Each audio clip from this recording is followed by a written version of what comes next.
Hello friends, today we're going to be talking about how to start a vacation rental business.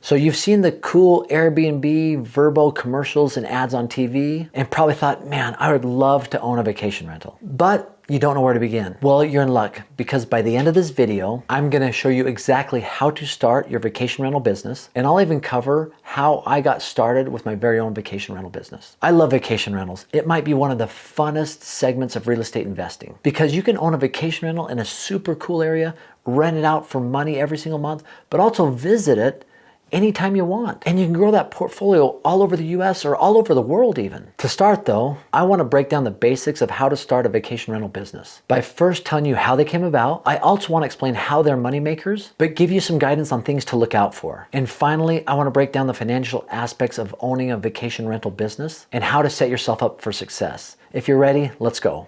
So what is a vacation rental? A vacation rental is very similar to a short-term rental.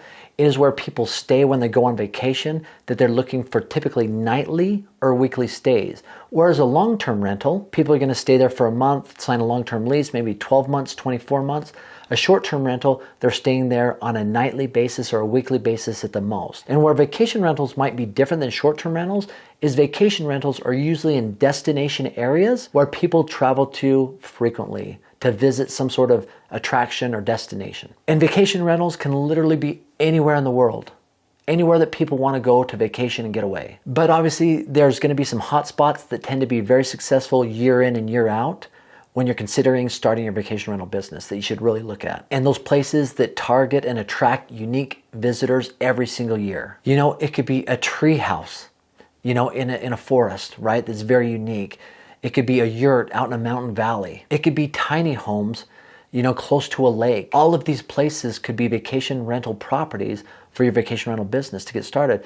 Probably the most unique one that I think is really cool, and it's not even in a popular area, but it's a home in the shape of a dog. It's called the Dog House, and it's in Cottonwood, Idaho, and it is literally by hardly anything. I mean, there are some attractions up there, but I bet as a business that does very, very well because it is so unique when it comes to a place people can stay. And just saying they've stayed there is probably pretty fun and pretty cool to be a part of. The pictures, the Instagram, the social media that comes from staying in a place like that is probably off the charts. So vacation rentals can literally be anywhere in the world. The best ones are usually in destination areas that people travel to, or they provide unique experiences for individuals, kind of like the Dog House. So I've talked about this in previous episodes, but I think it's worth reiterating again. Why is there such a buzz around vacation rentals right now? Well, it's like anything else. We live in the economy today of an experience economy. Everybody wants to experience something. Rather than just being there, showing up at a hotel, checking in, sleeping in a bed, using the bathroom right next to the bedroom. People want an experience, right? If they take their family somewhere, rather than two kids sleeping in one bed, the parents sleeping in another bed, with a vacation rental, the kids can be upstairs, parents can be downstairs, there could be a swimming pool, inside could be a jacuzzi, could be easy places to hike, could be a fire pit outside. They want to experience the area versus just stay in a hotel with 100 other people. That's why they become so popular. People are desirous in today's economy to experience things, whether it's vacationing or whether it's building a teddy bear or whether it's going somewhere on a cruise. People want to experience the best that they have to offer. Now that you have an idea of what vacation rentals are, why they're so popular, let's talk about how you start a vacation rental business. First, you've got to understand how to find deals and where to look. And that's exactly how I started. I didn't know much about vacation rental world, but I knew that I wanted to get involved with it. I knew I wanted to own vacation rentals. I love traveling. I love vacationing. I love experiencing things.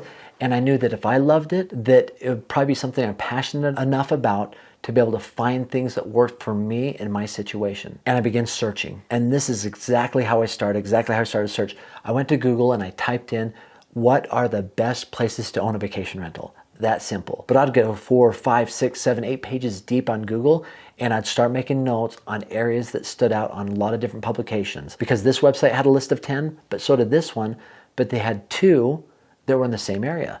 And then this website, this publication, also had one that fit that area. So I started to realize there were certain areas that were listed on multiple publications. Now you can say, well man, if you see that, if you know that, everybody else is going to see that too, which is true, which I'll get into here in just a minute. But I did know a couple of different areas that I knew attracted people, and I knew with some regulations that the ones that were grandfathered into vacation rentals would be a gold mine if I was able to get some of those areas. And so that's what I started to do. I started to identify the areas based on where I knew people wanted to travel to and places that I knew that saw unique visitors. And then I started to look at the data. I started to go to AirDNA to make sure that those publications, that it matched up with the data. AirDNA is a fabulous tool. It's airdna.co.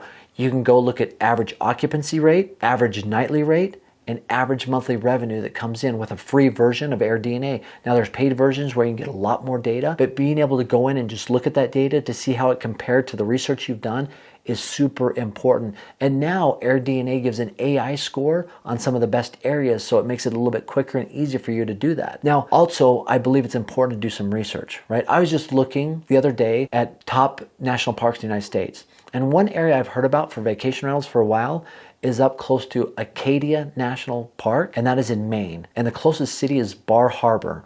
And I saw an article that said, can Bar Harbor sustain the amount of visitors that it's getting every year as it begins to increase? And I think it was last year, 2023, they saw the most visitors they've ever seen ever, and it was 3.5 million, and it's a small city. But I went and started looking at places to rent, and they're very expensive. Most of them are just a room. If you were to get a whole house in that area, it's usually $1,000 a night for a small home or more, which tells me there's a massive demand and there's a short supply of vacation rentals that exist there. But the numbers, that 3.5 million, tells me there's enough visitors to sustain the type of stays and occupancy that I need at a vacation rental if I were to run a business.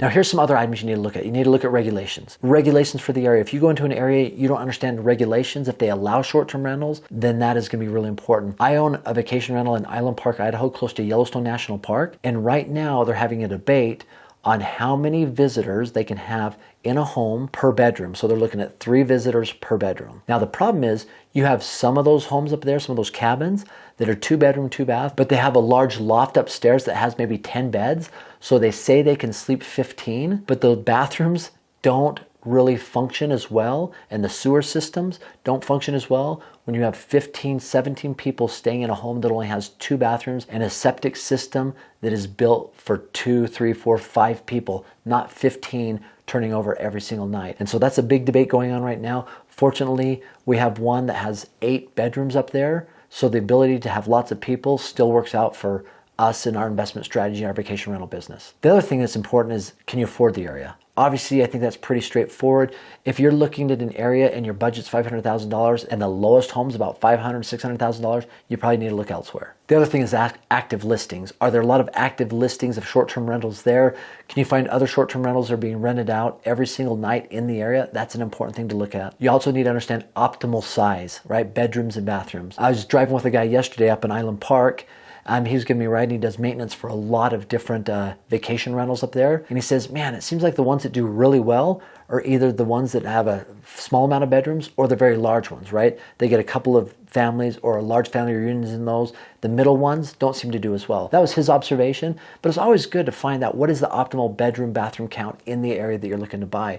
The one we bought in Broken Bow, Oklahoma, it's kind of a honeymoon destination or a second honeymoon destination. We're just a 1 bedroom, 1 bath, but it's a unique experience where people go to get away, where they can spend time with their loved one, their spouse, their boyfriend, girlfriend, and experience just an amazing natural setting outside of the city. And the last one is revenue target, which I'll cover just at the end of this video. So now that you're looking to get your vacation rental, what caution should you take when looking to buy a vacation rental or starting your vacation rental business? I think one thing that's a big misconception is people feel like, man, they buy a vacation rental, it's not going to take any time. It does take time to help people have an amazing experience. So putting time and energy beforehand into understanding what things you want inside your vacation rental that are going to help people have an amazing experience, it does take time, energy, thought to put into that. You also need to be careful of saturated areas. There's areas that haven't had many regulations and the whole area is covered with vacation rentals. We actually have a couple vacation rentals in 2 areas that I would consider pretty saturated. So what do you do if that happens? How do you separate yourself? Well, if you are in an area that's saturated, number one, you need to look for a property that is unique and that stands out. Our home in Blue Ridge, Georgia, it is on a dead-end road. It's the second home to the end of the road, and it's a little bit up the hill,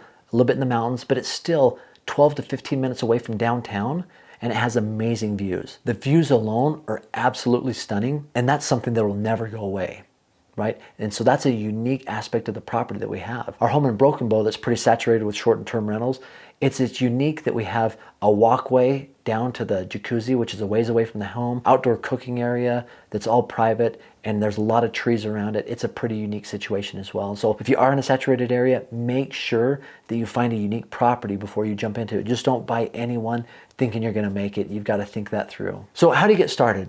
Honestly, you can get started small, right? It doesn't have to be huge. You could rent out your own home, right? I had a friend of mine that lived in a nice destination area.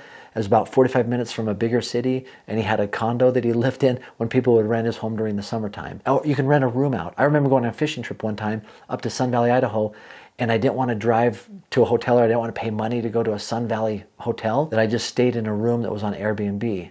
Right? So it can be something small. I even know of an individual who has a condo in Knoxville, Tennessee that stays occupied about 85% of the year, right? So it doesn't have to be huge. It could be something small to get started. Now, finally, let's just talk about the financial aspect. Here's the general rule of thumb. When you're analyzing vacation rentals to start your business, here's what you need to understand and look at after you've done the research. You've gone on Google, you've seen how many visitors, does everything justify it? You've gone to airdna.co to make sure that all those numbers add up, right? You've taken the caution. Now it's the financial aspect. If you're looking at a piece of property, in order for it to be something you should even consider to do additional research on, the annual revenue should be at least 10% of the purchase price. So if you're looking at a property that costs $500,000, it needs to do at least $50,000 in annual revenue. And that still doesn't mean you'll buy it, right? That at least gives you information to continue researching it, right? To see if you can improve that number.